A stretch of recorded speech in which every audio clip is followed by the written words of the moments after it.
and I'm going to go ahead and start the counter.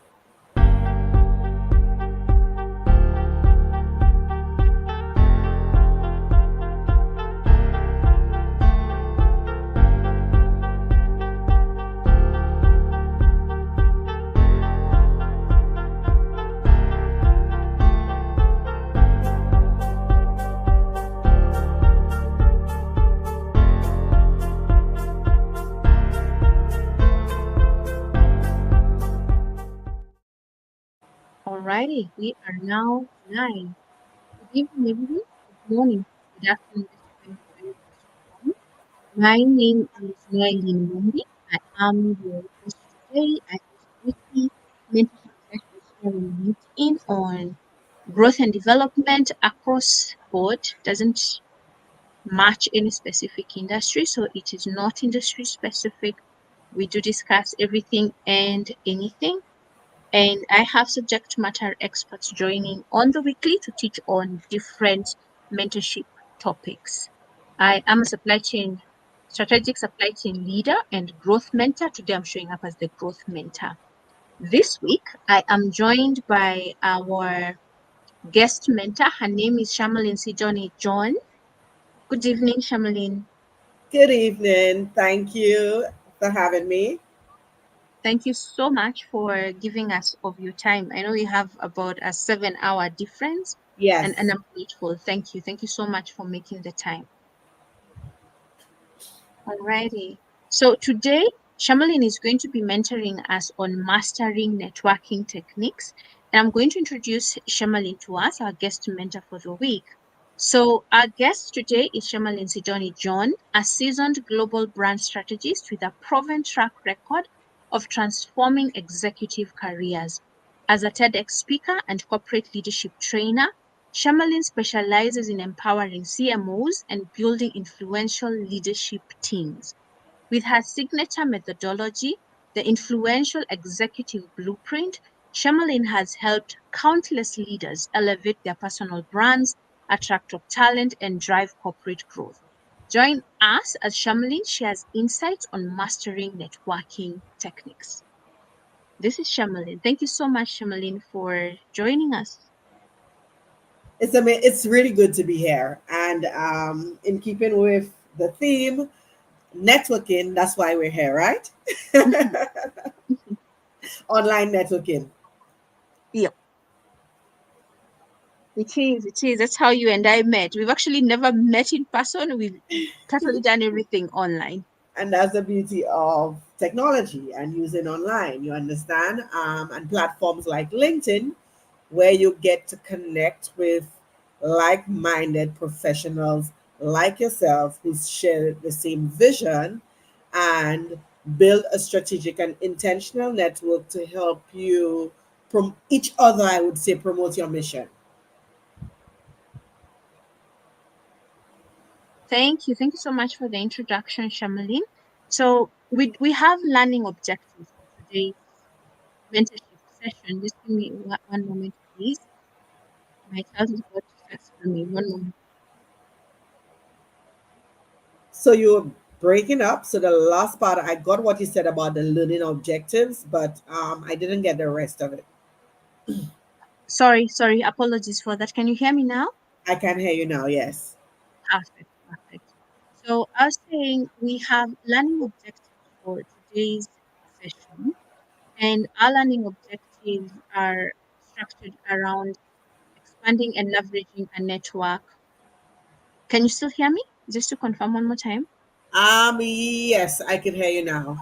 Perfect. Thank you so much. So, our learning objectives are networking principles and strategies. So, let's start with this first objective. And the first question I'll ask you is what are the key principles of actually, let's take a step back, Shermalin, and just define what is networking, whether it is in an online setup or it's in a face to face setup. What is networking? So for me, networking is the ability to make strategic connections that align with your career goals or business goals. Making those connections and leveraging it to allow you to reach those goals. That's how I would define networking in its simplest form. Thank you. Thank you so much for sharing that. So, when you're thinking about networking principles and strategies, what Mhm. are the key principles of effective networking, and how can we as individuals develop our networking skills? Um, as a foundation, even before the networking process starts, it's important to understand what is your ultimate goal, right? What is your ultimate goal to network? And that is going to determine where you network, how you build your community to network, and the approach that you use to network. So that's very important. Now, as you know, I'm a personal brand strategist, and networking is a key component of building, of strategically, intentionally, and professionally building your personal brand. So my first question, or my point that person should take note of: what is your career goal? What is your business goal? What is your personal brand goal? And how will networking allow you to get there? The second thing that you need to be very, very clear in doing is clarifying your network. Now, here's the thing. I remember a couple of years ago, I attended an online conference where Les Brown was the guest speaker, you know, and something Les Brown said that resonates with me today. If you are the smartest person in the room, if you are the smartest person in your circle, if you are the smartest person in your network, you need to upgrade it. Now, let me clarify.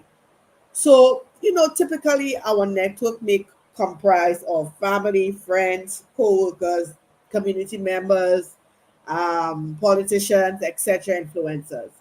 But the thing is, upgrading your network doesn't necessarily mean letting go of the people that you currently have. Although if you need to, they don't serve your purpose. They're not allowing you to meet your goals, or they're proving to be obstacles when you probably should, right? But you need to get into rooms, into networks, into communities that will allow you to grow, where you surround yourself with persons who have accomplished some of the things that you would like to accomplish, and you want to learn from them. So that's another principle: classifying your network. So, how do you classify your network? And this is something that I use as a rule of thumb that would work whether it's online or offline. So, within your network, to Llewellyn and everybody else listening, who are your champions? By that, I'm referring to who are the persons who will mention your name in rooms that you're not? Who are the persons who will recommend you for a next promotion? Who are the persons who will recommend you to have a seat on the board? Who are the persons who will recommend you to do a mentorship session to a potential client?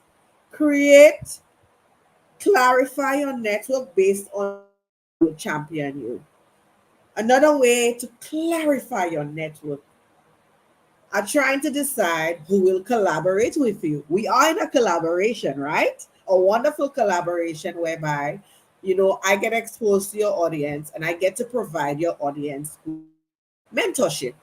So you definitely someone that I would like to have in my network, and vice versa.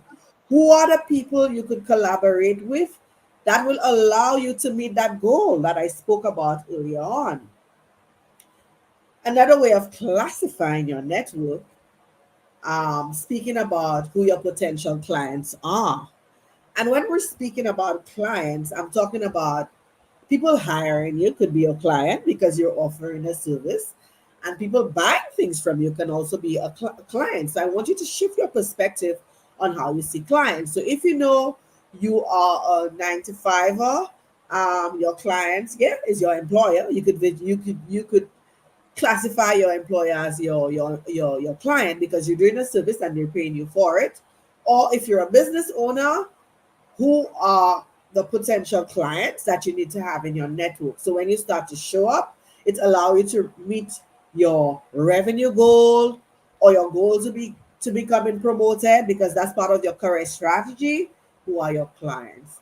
Who you need to have in your community, because community is important to cheer you on when things are going wrong. They will be at your side, they will support you, they will be a voice. They align with your mission and your vision. They align with your voice.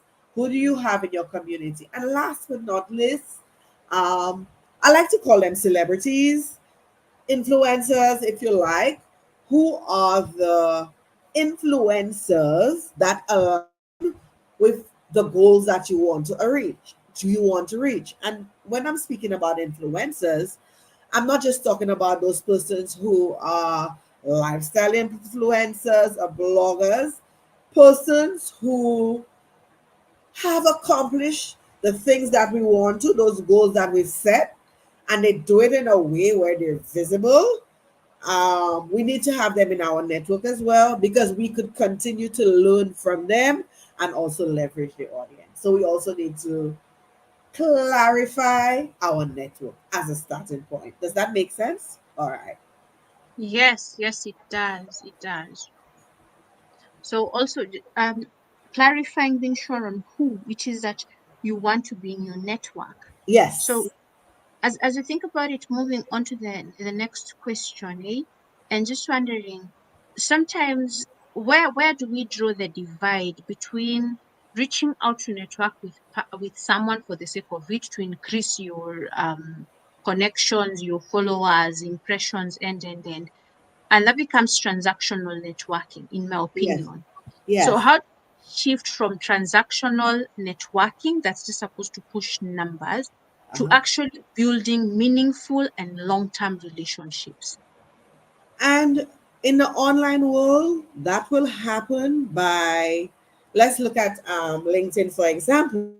The way you could do that is by simply commenting and sharing on people's posts within the community that you've built, right? You don't have to. I tell persons, I know sometimes LinkedIn could be intimidating, but do you know, before you even put your first post on LinkedIn, you could simply comment on other person's posts that align with you, that are either could be a champion for you, could be a collaborator for you, could be a potential client, could be part of your community, or could be an influencer. Support the work that they do by commenting, and not just commenting in a way that doesn't add value. When you comment in a way that gives back, you also raising your visibility. You understand? Now people start to see you as someone who's supportive. You could comment for an entire month before you do one post of LinkedIn. Continue to build that network, and then once you've done that, then you could drop your first comment. And before you even send any connection request to anybody, be intentional about coming on them, commenting on their posts or any sort of work that they do that resonates with you for at least maybe 5 to 10 times before you send them a connection request. The most inauthentic and annoying thing that can happen is somebody who just send you a connection request and they try to pitch you something. That's a complete turn off and a complete no no. You come across as spammy, as unprofessional. Be genuine about building your relationship. So that's online. And offline, simple questions like, how was your day? When you get into an event, even before you get to the event, and I guess we'll speak about that earlier on, later on, get an understanding of who's going to be in the room, and maybe what sort of questions, simple questions that you could ask them that could relate to them. So, non-transactional is, networking is very, very important to building long-term, genuine, and authentic relationships. And these are the strategies and the relationships that leads to referrals, possible opportunities to be interviewed, etc. It's interesting that you say that. Shamalin, because I'm just thinking about it from the point of when we transition from doing online networking to you actually you want to attend a networking event, you actually want to meet the person. And we struggle as individuals, just thinking about it broadband, Uh-huh. on moving, and I think this is the main differentiator between somebody who is choosing to connect with you, choosing to network with you because they actually want to build a relationship with you, and Mm-hmm. somebody who's just doing it for clicks and likes and follows and Exactly. then and I think one of the main things that differentiates the two people is one person. There is a person who, if it's transactional, they are unlikely to want to attend networking events. Exactly. It will cost you time, it will cost you money, it will cost you your energy to be Mm-hmm. physically present for a networking event. And I think the other thing is even when the person works up the courage, if it is a deficiency in courage that they're struggling with, to attend the Yes. networking event, then you find yourself struggling to even start up a conversation with the person seated at the table with you and such kind of things. But I'm glad that we are having this networking techniques mentorship session so that we can all get mentored on how to do it right, both in the online space and in the physical space. And thank you for mentioning about the people who connect and immediately start selling something to you. Can we Yes. That's just, a I think no-no. we all need to just agree that no, we are not going to do that anymore. At least form a meaningful connection with someone before you go into selling anything to them. Then the other question, Shamlin, I will ask is what techniques are most effective for establishing rapport and building strong professional relationships? You've already mentioned one of them about actually bothering to comment on somebody's post. At least that gives the idea that you have read, you have internalized, you have understood, and not Mm-hmm. just liking and I agree. But what other techniques are there for us to establish effective rapport and build strong relationships? So let's start off with having a powerful online presence and profile. Your LinkedIn profile is your marketing billboard, like to call it, and it is your gateway to inviting even more networking opportunities while you sleep, right? And having a very dynamic profile picture that speaks to your brand, your personality, who you are as a leader. Typically when people see my profile picture, they said it comes across as me being very welcoming, confident, bold, you know, and someone who wants to network with somebody like that, it would attract them, right? So that's important. Make sure it is updated. What's your profile picture is actually how you look. Some persons have profile pictures from the 1900s and they look differently as part of your uniqueness. You understand? Ensure that your bio speaks to who you are, what you do, and who you serve, either from an organizational point of view or from an individual point of view. You understand? So having a very powerful and optimized LinkedIn profile is critical.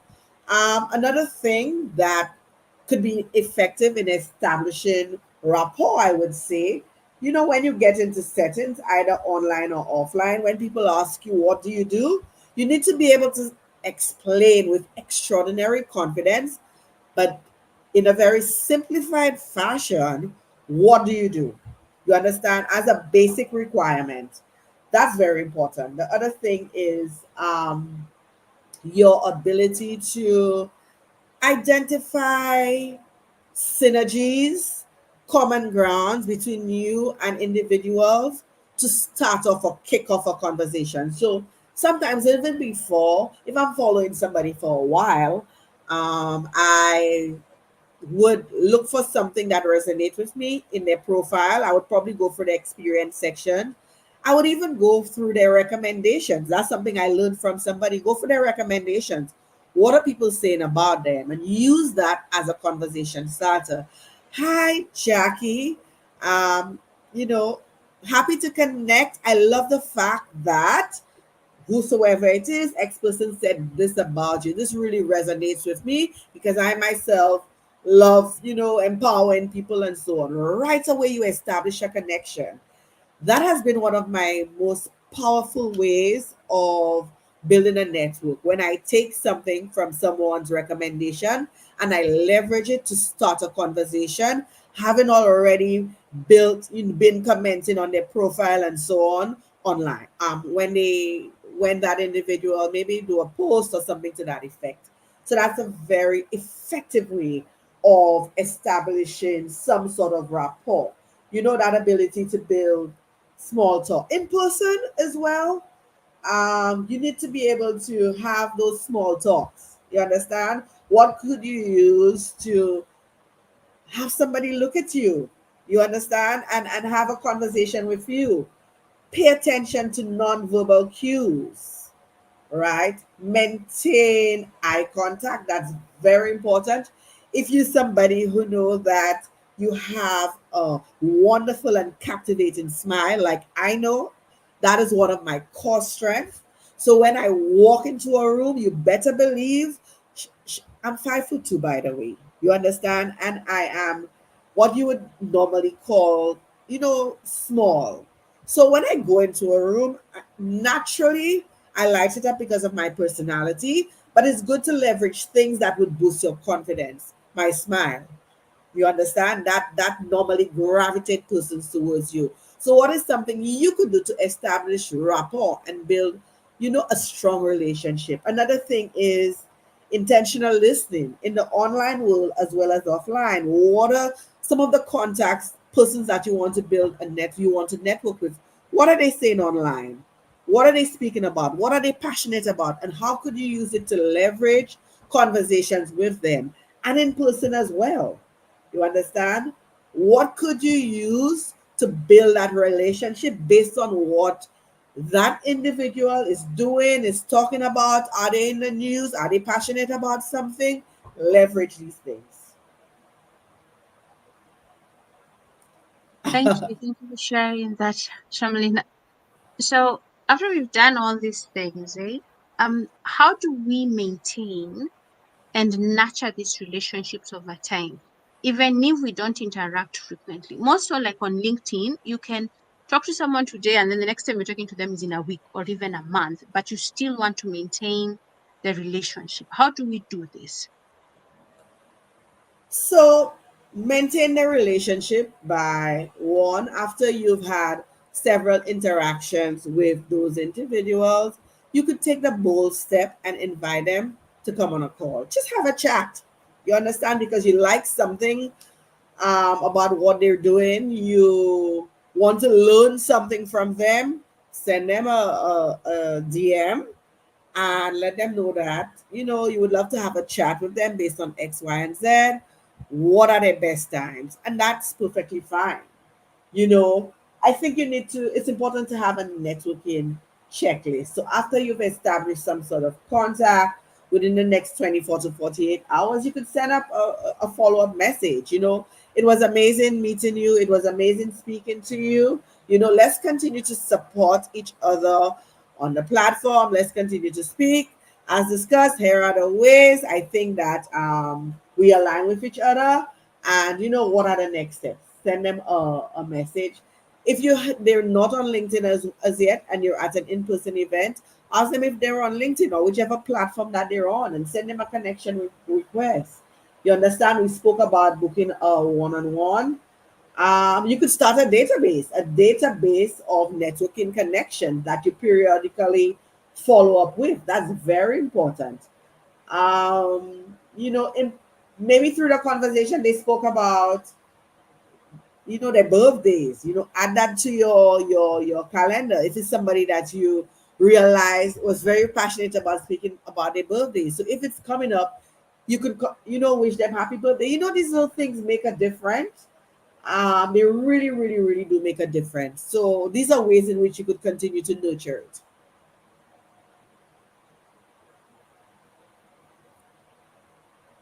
Alrighty. So What are the best approaches to networking in different environments? If you're in a conference, if you're in an industry event, or if you're in an informal gathering, or straight up, it's a networking event that we are doing one on one. What are the Hmm. best approaches? How do you go about it? More so if you're an introvert. If you're an introvert, how do you go about it? If you're an extrovert, how do you go about it? Because at the same time, you do not want to smother or overwhelm the person that Yes, you're trying to network with. And if exactly. you're introverted, you don't want to shortchange yourself that you went to an event and you've gone back home and you've not made any connections, or you've made fewer connections than you were hoping to make. What are the best approaches for us to overcome this? Okay, so and the strategies that I'm using is going to work for both introverts and extroverts. So first of all, if you're attending a conference or if you're speaking at a conference, I'll give you an example of what I did. Because in Dubai, I was in February, I was invited to be a part of a panel discussion in Dubai at a global brand and marketing conference, which really attracted C-suite executives, founders, and business owners from mostly from around the world, but mostly from Europe, Asia, and Africa. So me coming from a 238 square mile island from St. Lucia was a little intimidating. And I was the only person from the Caribbean there, needless to say, Black woman. So here are some of the strategies that I used that worked to my advantage. So from before the event started, I asked the event organizers for the guest list, right? Just to get an idea of who was there. That and I reviewed some of the persons who would have been on the panel discussion with me. I went through their LinkedIn profile just to get some information on them that when I meet up with them would allow me to, be comfortable asking them some sort of question. That was one. Two, even before the event, you could connect with some of those persons that that may be attending that aligns with your goals. Remember, that's important because at these events, you don't have time to meet everybody. So, who are the people that I must meet, right? I need to meet because it aligns with maybe, a next move, career move that I want to make or a business move. So, that's important, right? So, you could connect with them from before as an introvert or an extrovert to make the process, easier. The second thing is that from a networking point of view, if you are going to be a part of a panel discussion, it's important to understand the setting, the background, right? Because people's dress code. Because you want to go there, dress appropriately, dress for success, but you also want to stand out to a certain extent. And here's the thinking behind it. Again, like I said, I was the only person from the Caribbean. Needless to say, nobody knew where St. Lucia was.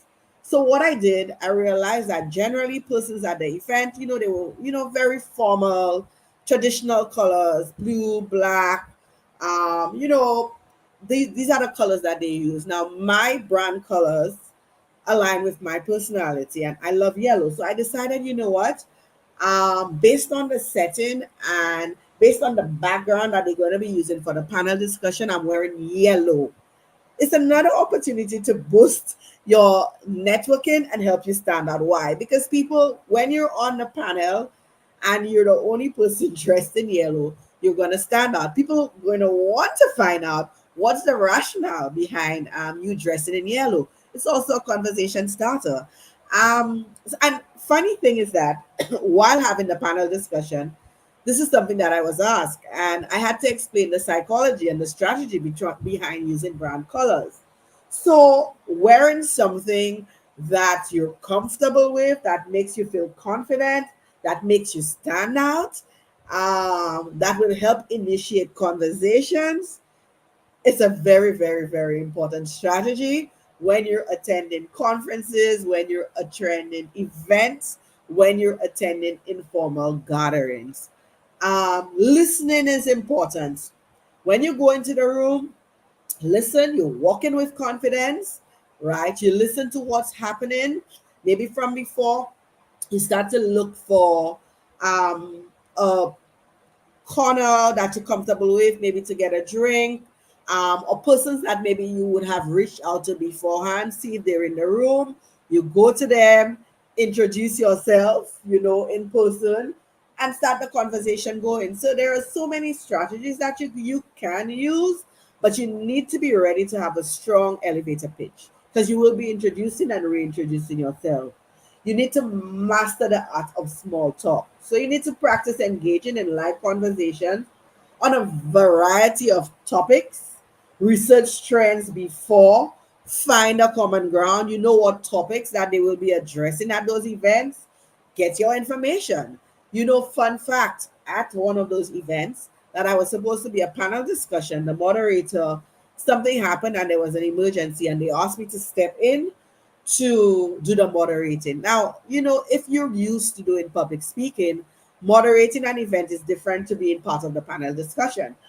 But the good thing is that um, because I had done some networking before the event and just before the panel discussion, as an icebreaker, moderating the event, I was able to leverage some of the conversations and the insights that I had just before getting on stage to break the ice and start the discussion, even though I had not planned for it. So you see how these things sort of work. Again, pay attention to nonverbal cues. You have to maintain eye contact, smile, use body language, whose shoulder is kind of slouching, they're kind of looking uncomfortable. That person may be an introvert, and who is busy going around the room. That person is an extrovert. Who aligns more with your energy and how you approach them. And again, I will reiterate, dress for the occasion. You need to be comfortable. You need to feel confident. You need to feel empowered, but don't dress in a way that you don't align with what the event is about. But obviously, add your own uniqueness to it. So, these are some of the strategies that I have used that have worked tremendously. Thank you for sharing that. And I like the fact that you've said that practice your elevator Yes, pitch yes. and practice your small talk. And as you're saying this, I feel like one of the main benefits of attending a one-on-one face-to-face networking event is you perfect your elevator pitch. Yep, You're going absolutely. to say, you're going to repeat yourself so many times, and I suppose by the end of the event you will have caught yourself enough times to know I need to change this, I need to up this, Yeah, and exactly. benefits of attending networking events. Now, on the flip side, Shamali, we have online settings like what we are having right now. It's a Yeah. mentorship session. We do not have visibility of our audience, Mm-hmm. and they do not have visibility of us, even as we're speaking. And it's simply the nature of some of the events that we hold. Some are audio events, neither Yes. one is accessing the other. We can hear each other. Some are video events. So the question becomes now in such a setting, I find some pretty interesting habits with the people who join the networking events because Mm-hmm. most people choose to be quiet. There's a group that will be quiet. They are quietly listening in. They have questions, but they are not asking them. Mm-hmm. Then there's a group that is quiet. They are not asking questions live on the comments section. They are asking me questions in the DM to ask for them while the mentor is speaking. Then there is this other group of people who are listening quietly. They have my number, so they are also texting me on WhatsApp to ask on their behalf. And then there's the very active group that is listening and is engaging. Mm-hmm. And there's another group that is aware that there is a networking event, a free networking event, but they don't join. Maybe they'll join later or catch the recording Mm-hmm. later. And with all this in mind, I feel like we are missing opportunities to network. Absolutely. So my question becomes, on such platforms, audio events, video events, and, how can one effectively network in online settings, such as through LinkedIn, like we're doing right now, or virtual events when there are Zoom calls on the side? And Mm-hmm. what are the key differences from in-person networking? What should we be doing differently? So, what you need to do is when there's an online event, from before the event, you could see who liked, maybe at least liked or engaged with the post, who commented, etc. That could be your gateway to start networking and building relationships with those persons that align with how you classify how you want to build your network. That's one. Two, after the event, no, before the event, something you could do as well, think about a question that you want to ask, right? Think about a question that you want to ask. And I want you to shift your mindset in being visible when you attend those online networking events. I want you to understand that sometimes I know you may feel, a little shy to ask that questions because maybe in your head you feel that it's not important enough, or you don't want to come across as sounding, some people don't want to come across as sounding silly. But I guarantee you, 100% of the time when you ask a question, there are other persons on the line who have that question but don't want to ask itself. Two, three, think about, by not interacting, you're denying yourself an opportunity of sharing your value and people, and raising your visibility and possibly getting other opportunities, right? Any opportunity you get to speak, express your point of view, to ask a question, use it, leverage it, because you never know who is listening and who could reach out to you. Another thing is, after the event, those persons, I think you could go to the networking tab on the event page, reach out to persons who attended the event that align again with your goals. I'm always very intentional about networking and fall into the category of your collaborator, your champion, client, to be a part of your community, or a celebrity. If anybody who attended that event fall into that category, start following them, start commenting on whatever content they have that resonate with them, and eventually send them a connection request. Or you could do it immediately after the session and tell them, we both attended X event. I love your insights. I'm happy to connect with you. Let's continue the journey of supporting us or each other on LinkedIn, or we align on the same values. It would be great to continue the discussion offline. These are some of the strategies that I would use for in person. So they are quite similar, but have its differences. Does that make sense? Yes, yes, it totally does, Shamalin. And more so when you've said that let's not shortchange ourselves. Mm-hmm. Because if you'd allow me to give an example of some of the past mentors that we've had on, Mm-hmm. like for example, actually even you, there's a 7 hour difference Difference. between my time zone and your time zone. Yes. And I feel that the fact that you have given an hour of your time today to be here is a fantastic opportunity for anyone who has questions on how to network to ask and to get somebody who is a subject matter expert to respond to Exactly. them. So if you're on the call or you'll catch this later, ask your questions on the comment section and let Shamlin respond to you directly. It's not almost, it's pretty much like you are getting a free consultation session because you are asking the subject matter expert the question Exactly. while she's on the call. If you try to find Shamlin later, you will receive request to book an appointment, and that will come with a fee. So Exactly. let's not shortchange ourselves. Then the other thing, as you're saying, that Shamlin, one, if I just share from my own experience on LinkedIn, I get DMs, which I don't mind.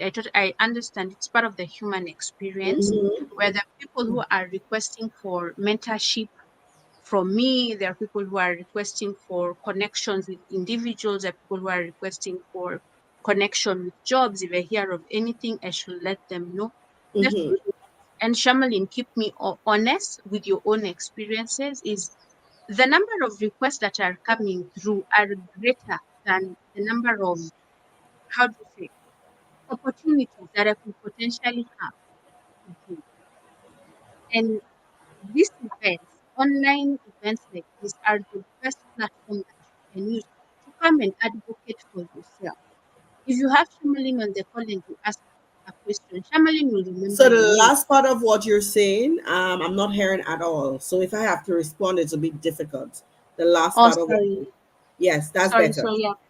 No, I was saying that having you on the call, having the mentor on the call, being engaged on the session is the best way to make sure that you are actually connecting, you're making a meaningful connection. The summary is, do not shortchange yourself. Exactly what you were Exactly. saying. Yeah. So moving on to the next question, Shamalin. What best practices can be followed when following up with new connections to stay engaged without being too persistent? So I would say typically after an event, 24 to 48 hours is a good time to follow up because you know the event either online or offline is still relevant, fresh in the person's mind. You've already established some sort of communication at the event, so I would say 24 to 48 hours. Send a follow up, saying, nice to meet you, great connection, love the insights you provided in X, Y, and Z. Let's continue to be in communication, right? That's something that I typically use as a rule of thumb. If it's a client, it's something different. You would have to follow up. This could using your discretion, but with more frequency because you want to. There's a life cycle for the in which you would like to close off the sale. So I think the approach that you use falls into which category in your networking bucket that individual falls into.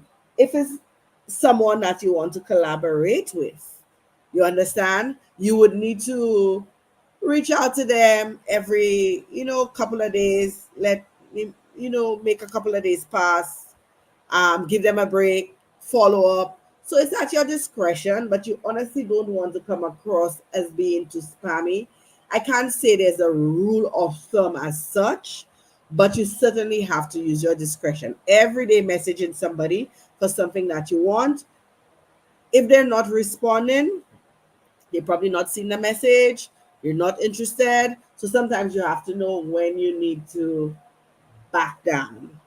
You understand? Where you need to back down. So that's the approach I would take. Thank you. Thank you for saying that, for sharing the self awareness. Know when to back down, know when to follow up. Exactly. Alrighty. So, how then do we add? We don't want to be a nuisance, we don't want to No. be too persistent. So, how then can one add value to their network and stay top of mind with their contacts? Well, I spoke about it earlier. In the online world, continue if since you're intentional about your network, so you've separated it into your champions, your clients, your collaborators, your celebrities, etc. Continue to engage with their posts because these are the people that you want in your network. Continue to engage, continue to add value. People love compliments. They love that sort of gratification, whether they don't want to admit it or not. So celebrate their wins. If they've expressed their views on something, comment and add maybe 2 points that you would add in addition to what they say, so it benefits them, it benefits their audience, it also raises your visibility. That's how you stay top of mind. And the other thing is that build your personal brand. Don't at some point in time, don't just continue commenting. Start to add value and create your own content, invite your own guests, invite some of those persons that you want to collaborate with, invite other industry professionals and experts into your network, into your audience. So it is, the benefits are mutual. You know that saying, "What have you done for me lately?" It's a saying that's very real. Even though people may not articulate it verbally, the thinking is there. And "what have you done for me lately" can come in all of those formats. By supporting the comments, by adding value, and by building your own authority and events, by posting your own thoughts, ideas, thought leadership, and hosting your own events. That's how you stay top of mind of your contacts with strategic content, obviously. Thank you, Shamaline, for sharing that. And not by persistently hounding, that is the word. Comment, engage, meaningful connections. Thank you for Mm-hmm. sharing that. Mm-hmm. So, what strategies can we use to expand our professional networks, especially when entering new industries or fields? For the person who wants to network, but they don't know how to do it, what strategies to employ, then this question arises: what strategies can be used to expand one's professional network, especially when entering new industries or fields? So typically, what has worked for me and my clients, um, initially when I decided that I wanted to build my personal brand online, the first thing I did to expand my professional network, I joined groups. I joined associations offline as well as online. I joined communities online with individuals that aligned with the goals that I wanted to meet. And again, communities that had people that I could collaborate from with, people that would be potential champions for me, communities and associations where potential clients will. So you see how we going back to that clarification.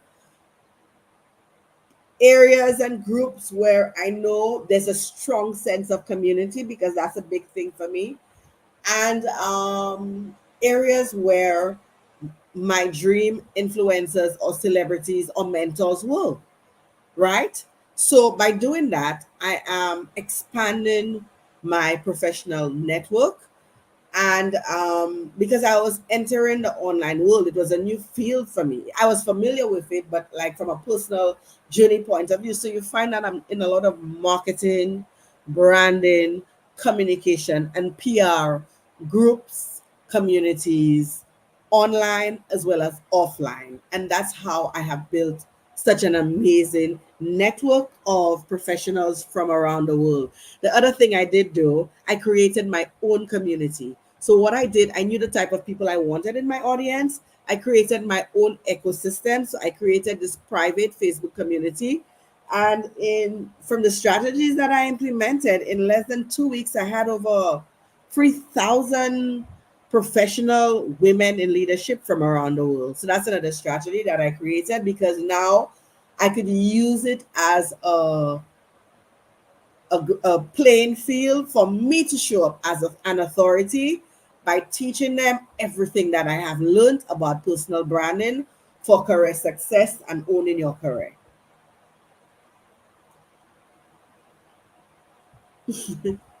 Thank you for sharing that, Shamaline.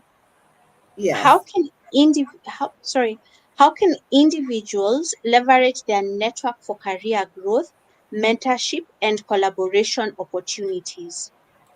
All right. So again, by classifying your network, like I said earlier, champions, collaborators, clients, communities, celebrities, you now know, okay, so who can I approach for job opportunities in that industry? Who can I approach to do a potential collaboration where I leverage that person's audience or they leverage mine, or to do an event, right?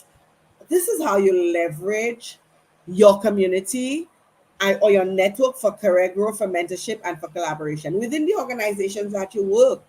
Who are the leaders who have accomplished the things that I want to accomplish from a career point of view, who share the same values that I do, that I know will champion my name and mention my name when discussions are happening about potential promotions, about possible high value projects that I know I will excel in. You have to get intentional about classifying that network and nurturing it, building a relationship with that network. That is very, very, very important so that when it's time to ask, it's not awkward because you've already built that relationship. And even if you don't ask, they have that trust. Trust is the ultimate currency in building your network and leveraging it.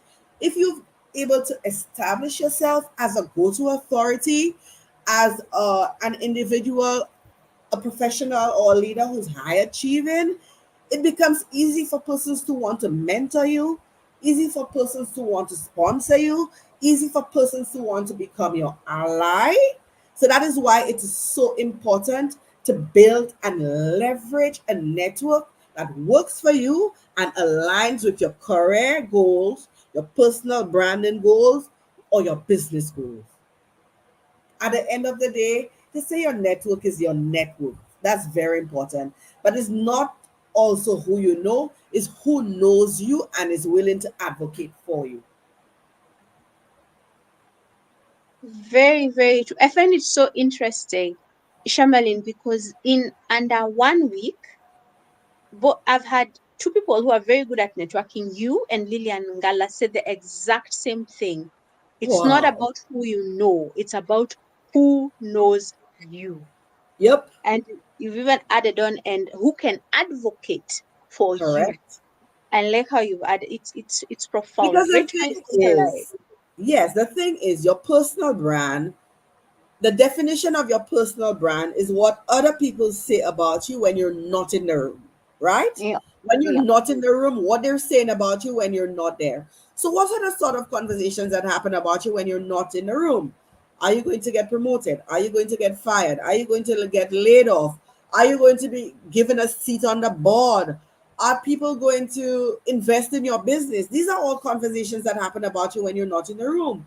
So if you strategically, intentionally, and professionally build your personal brand and a network that works for you, then you attract those opportunities on autopilot. Thank you. Thank you so much for adding on to that. What tools or platforms do you recommend for managing and expanding a professional network? So, in terms of tools, there are so many. Email is certainly one. Using various apps to manage and customize your communication. Platforms, choosing a platform depends on, again, that network that you want to build, where they are. So if your potential clients, collaborators, champions, community are on LinkedIn and you're comfortable with using LinkedIn, use LinkedIn and maybe another platform. When you're starting off, it's good to have a presence on, so that there's consistency on a minimum of at least 2 or 3 platforms, right? But choose which ones you're going to be active and consistent. That's important on. Active and consistent on. So that's how you choose the platform that you're going to be on. You choose the platform that aligns with you, that makes you feel comfortable, and your target audience is there. In terms of how you show up and the tools that you use, so what is your superpower? Are you somebody who connect best with people when you write? Are you somebody who connect best with people when you speak? Decide what works best for you, and that's where your personal brand comes in. And use that as your strategy to build authority and to build your network. In my case, I love to write, but I'm really good at speaking. I'm one of those persons who was told from a child that you're too talkative. But it took me later on in my career to understand that Talking is my superpower. That's how I connect with persons and influence persons.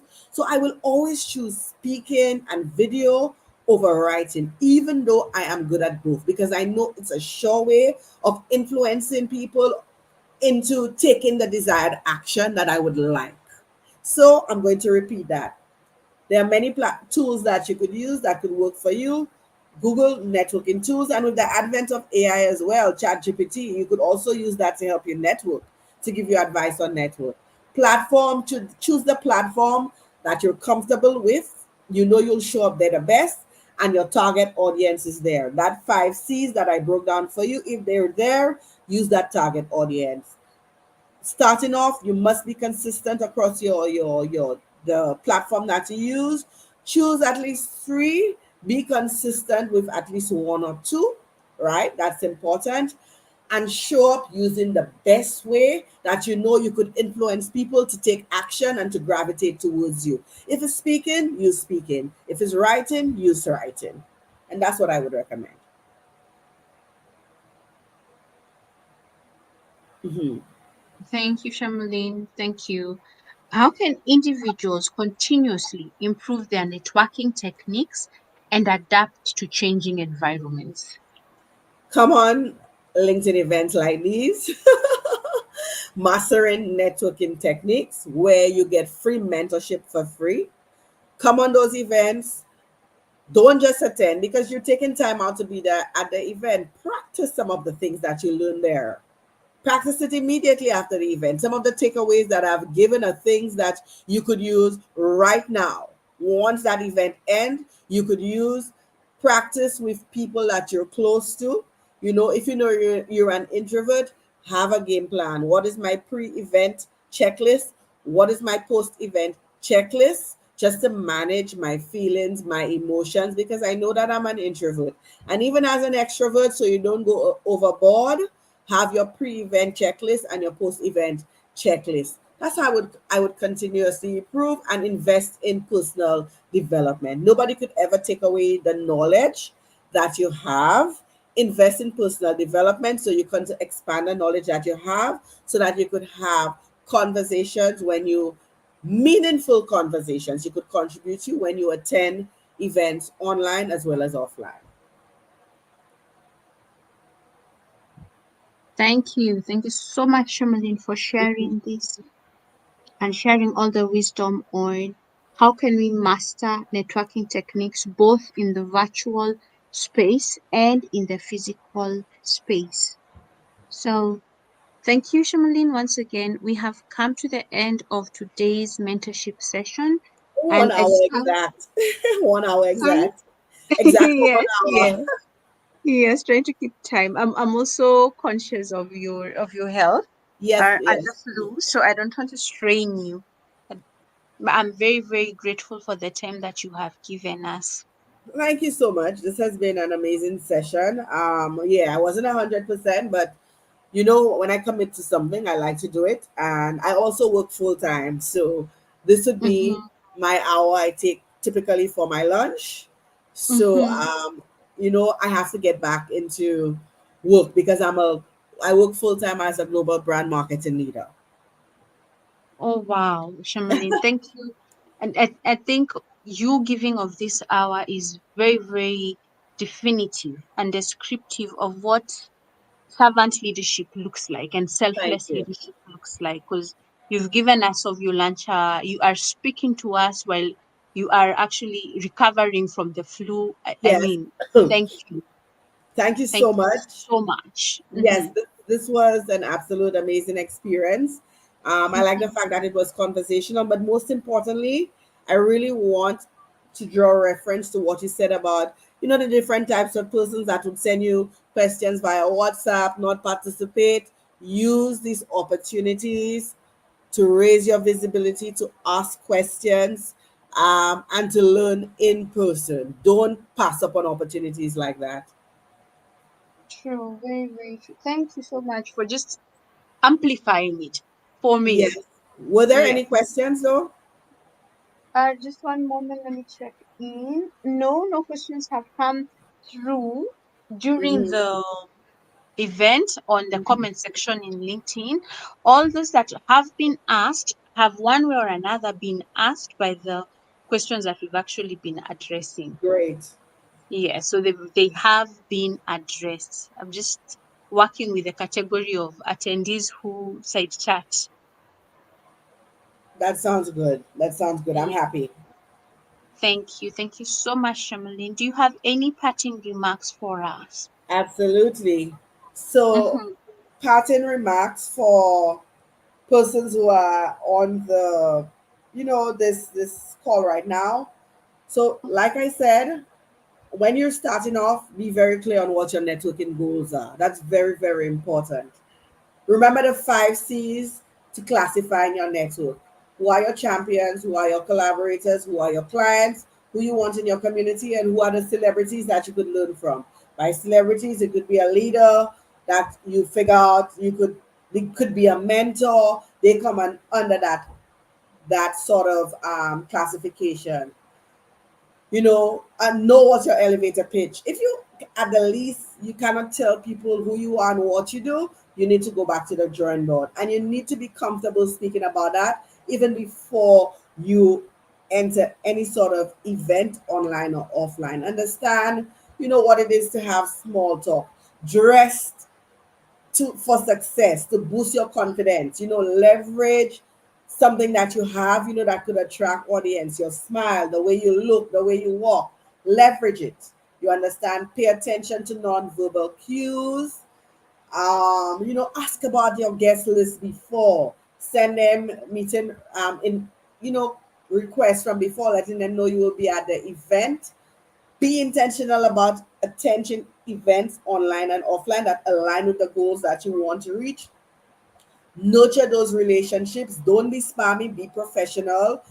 Use your discretion, right? And leverage your network at all costs. Seek networking opportunities, explore career opportunities.